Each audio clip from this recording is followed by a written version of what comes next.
আমরা যারা শৈশবে এবং কৈশোরে যারা বিদ্যালয়ে পঠন পাঠন করেছি, তারপরে যখন ক্লাসের বিভিন্ন ভাগ হয়েছে, আমাদের সংস্কৃত একটা সাবজেক্ট ছিল, সেটা সবাই পড়েছেন। সেখানে সরস্বতী বন্দনা আছে।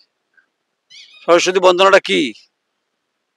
বিদ্যাতুঞ্চ নৈবতুঞ্চ নৈবতুঞ্চ কদাচন স্বদেশে পূজ্যতে রাজা বিদ্যান সর্বত্র পূজ্যতে। এই সরস্বতী বন্দনা আমরা প্রায় করি, বলি। এই যে Swami Vivekananda gate, Golapbag, the university of Burdwan, এই বিশ্ববিদ্যালয়কে আর্থিক কেলেঙ্কারিতে কলঙ্কিত করেছে এক শ্রেণীর লুটেরা, লুট করেছে, যা তদন্ত গঙ্গাপাড়ে হাইকোর্টে চলছে। তাই যখন সরস্বতী বন্দনা বলছি যে বিদ্যাতুঞ্চ নৈবতুঞ্চ নৈবতুঞ্চ কদাচনে স্বদেশে রাজা পূজ্যত সর্বত্রে, ভুল বললে মাফ করে দেবেন। এই স্বদেশে বিদ্বানদের খুব গুরুত্বপূর্ণ সম্মান থাকে।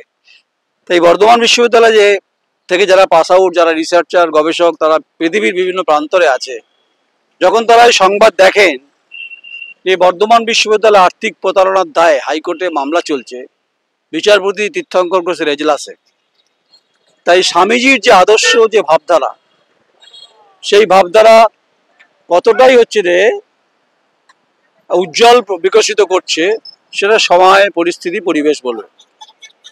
ফলে খুব স্বভাবতই আমরা মনে করি যে বিদ্যাতুঞ্চ নৈবতুঞ্চ নৈবতুঞ্চ কদাচনং, এই কদাচনংয়ের পরিস্থিতির হচ্ছে দ্য ইউনিভার্সিটি অফ বার্ডওয়ান। এখানে দুর্নীতির পরাকাষ্ঠা ব্যাধিতে আক্রান্ত হয়েছে, আর্থিক কেলেঙ্কারিতে নাম জড়িয়েছে এক একটা তাবর প্রশাসকের। তাই জল জঙ্গল অধিকারের প্রশ্ন যখন নয়ন রায় থাকে, তাই বিশ্ববিদ্যালয় গেটের সামনে লাইট পোস্টটা পড়ে গেছে, মাঝখানে ঝড় হয়েছিল, এটা এখনো লাগাবার সময় হয়নি, কিছু খসে পড়েছে, কিছু সিমেন্ট হচ্ছে, তেমনি রিপেয়ারিং হয়েছে। রিপেয়ারিংটা এভাবেই হয়েছে যে এখানে যারা অপরাধী, যাদের বিরুদ্ধে অভিযোগ আছে, যদি অভিযোগ তো এখনো হয়নি, এখনো চার্জশিট আসেনি, তাই অপরাধী বলা যাবে না, কিন্তু বিচারাধীন বিষয় এখানেও খোকলাপন হয়েছে, এরকম ল্যাম্পপোস্টের মতো পড়ে গেছে তারা, কিন্তু তারা আপাতত প্লাস্টার দিয়ে তারা মোটামুটি খাড়া হয়ে দাঁড়িয়ে আছেন, গোল্ডেন জুবিলি বিল্ডিং হোক, উত্তর ফটকে হোক, বা ইউনিভার্সিটি ক্যাম্পাসে হোক। এই বিশ্ববিদ্যালয়ের স্মৃতি মধুরতা এতটাই গুরুত্বপূর্ণ যা আমাদের বিকশিত করে। কিন্তু पैसा किसने खाया भाई? जो पैसा खाया जवाब तो उनको ही देना पड़ेगा। তাই আর্থিক প্রতারণার প্রশ্নে 1,93,89,865 টাকা কারা খেলেন, এর অ্যাকাউন্টেবিলিটি আগের দিন বলেছি, এখনো বলছি, ভবিষ্যতে বলতে থাকবো। যতক্ষণ না অন্ত তক যায়েঙ্গে তো हम বলতে भी रहेंगे। আর আমাকে ধমক চমকের কথা বলে লাভ নেই কিছু। আমি তো বারবার করে বলি, আমি মনে করি যে শিক্ষার অধিকারের প্রশ্নে, শিক্ষার বিকশিত ভাবনায় যখন আমরা কথাগুলো বলি, সেখানে একটা এত বড় প্রতিষ্ঠান, শিক্ষা প্রতিষ্ঠান আর্থিক কেলেঙ্কারির দায়ে জর্জরিত হয়েছে, আর ললিপপ, লালন, চিকেন টপ সব খেয়েছেন যারা, আগের দিনও বলছিলাম, এখনো বলছি রে, বহুদূর যাবো এটা নিয়ে। এখানে ঘন গাছ রয়েছে ভেতরে, এখন ঢোকা, আমরা প্রেমাইসিসকে খুব মানি, এবং আমরা বলেছি যে, আমি বলছি যে দৌড় করাবো।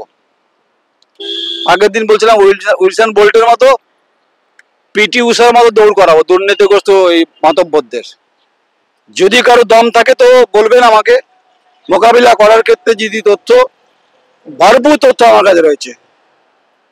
যতক্ষণ আঁশ আর শ্বাস বর্ধমান বিশ্ববিদ্যালয়কে দুর্নীতির প্রশ্নে একটু ওপেন করে দেবো, এটা আমার চ্যালেঞ্জ।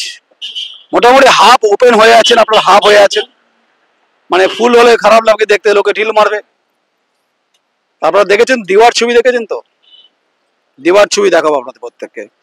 এই বর্ধমান বিশ্ববিদ্যালয়ের প্রশ্নে, আর্থিক প্রশ্নে এত কথা বলেছি, এত কথা মানুষ শুনেছে, আরো কত দুর্নীতি আছে, গাছপালা, হ্যাঁ, কাক পক্ষী সবাই সাক্ষী, তাই না? বিশ্ববিদ্যালয় আর্থিক দুর্নীতির প্রশ্নে বিভিন্ন জায়গাতে বিভিন্ন ঘটনায় কলঙ্কিত হয়েছে। যে বিশ্ববিদ্যালয়ে সুকুমার সেনের মতো পণ্ডিত ব্যক্তি উপাচার্য ছিলেন, যিনি ভারতবর্ষের নির্বাচন কমিশনার ছিলেন, যেখানে রামানুজন মুখোপাধ্যায় থেকে শুরু করে মহিত ভট্টাচার্য, দিলীপ বসু, কত নাম করব, এবং বর্তমান ভাইস চ্যান্সেলর, যিনি অত্যন্ত জ্ঞানী মানুষ। তাই বিশ্ববিদ্যালয়ে পয়সা किसने खाया भाई? जो खाया तो उसको जवाब दीवार मुंह भी तक, मतलब जो है ना, তেরা বাপ চোর হ্যায়, দেখেছিলেন অমিতাভ বচ্চনের হাতে লাগিয়ে দিচ্ছে আলু দিয়ে স্ট্যাম্প দিয়ে। তো তেরা বাপ চোর হ্যায় যেটা বলেছিল ডায়লগ, আমি বলিনি, এটা জাভেদ আখতারের লেখা, সেলিম খানের লেখা, আমার নয় লেখা। তাই এই লুটেরা এখানে তালেবাররা যদি শিয়ালয় গর্তে ঢুকে থাকেন বা কোনো প্রশাসনের বা যদি কোনো শাসক দলের বা কোনো শাসক দল কি বলছি ছত্র ছায়া থাকেন না, খাবলি দিয়ে বার করে নেবো, খাবলি দিয়ে বার করে গর্ত থেকে বার করে আসবো। আমাকে অনেকভাবে বিভিন্নভাবে শহরে চলছে এই সমস্তগুলো। এক একজন বলছেন হিন্দুকেরা বলছেন লাভ হচ্ছে না। আমি বিচার ব্যবস্থার প্রতি আস্থাশীল আর গণতান্ত্রিক ব্যবস্থার প্রতি আমি অত্যন্ত নির্ভরশীল, তাই খাবলা দিয়ে তুলে নিয়ে আসবেন, ঠিক আছে? এক খাবলা কিন্তু উচড়ে উঠে যাবে। আর যদি কারো পটচিউল থাকে দেখবেন এমনি উঠে যাবে, নাড়া হয়ে যাবে।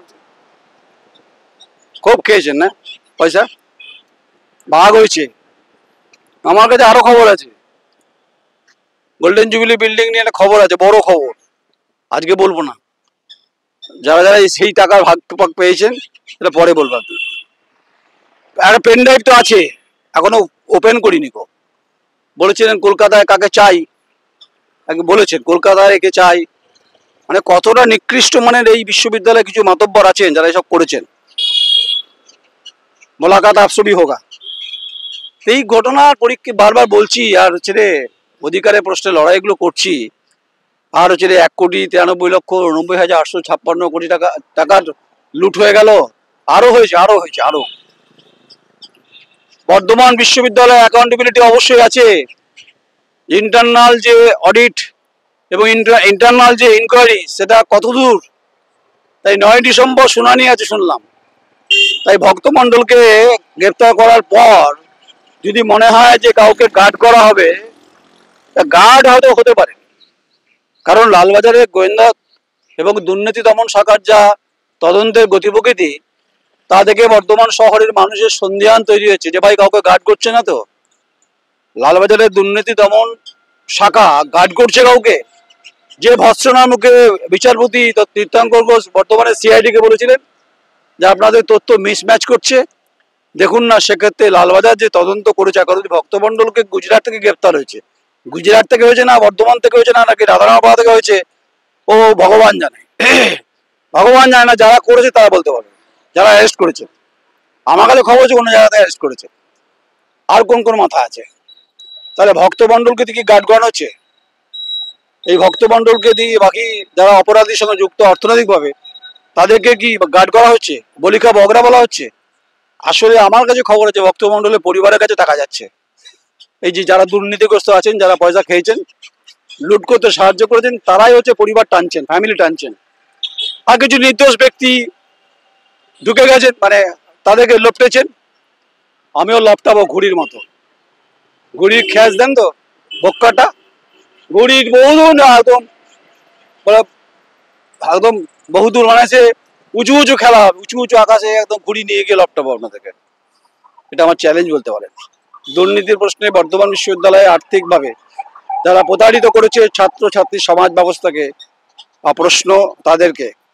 আর রাজনৈতিক দলগুলো তো অ্যাকাউন্টেবিলিটি নিয়ে প্রশ্ন আছে, আগের দিন বলেছে আজও বলছি। তাই Swami Vivekananda gate, Golapbag, the university of Burdwan, এই বিশ্ববিদ্যালয় আমারও বিশ্ববিদ্যালয়, যে চিত্র সাংবাদিক ঐন্দ্রিলা ব্যানার্জি তারও বিশ্ববিদ্যালয়। কিন্তু এই বিশ্ববিদ্যালয় কলঙ্কিত করেছে আর্থিক প্রতারণার ঘটনায় বিশ্ববিদ্যালয়ের ভেতরে কর্মরত আধিকারিকরা, অভিযোগ তাদের বিরুদ্ধে, সবাই নয় কিন্তু।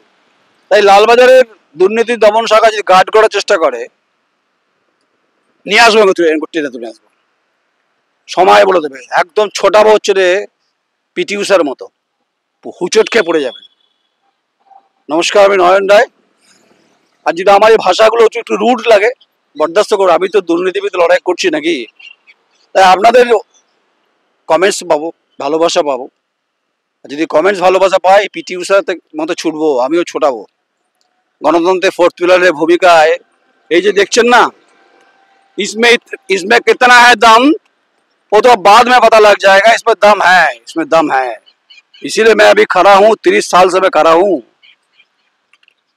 ইউনিভার্সিটি গেটের সামনে যখন বলছি ছোটাবো, তো ছোটাবোই যাবি। আর গোল্ডেন জুবিলি বিল্ডিং এর রহস্য ঘূর্ণাবর্ত যে আকার, এই নিরাকার না আকার, এটা তো পরে হবে।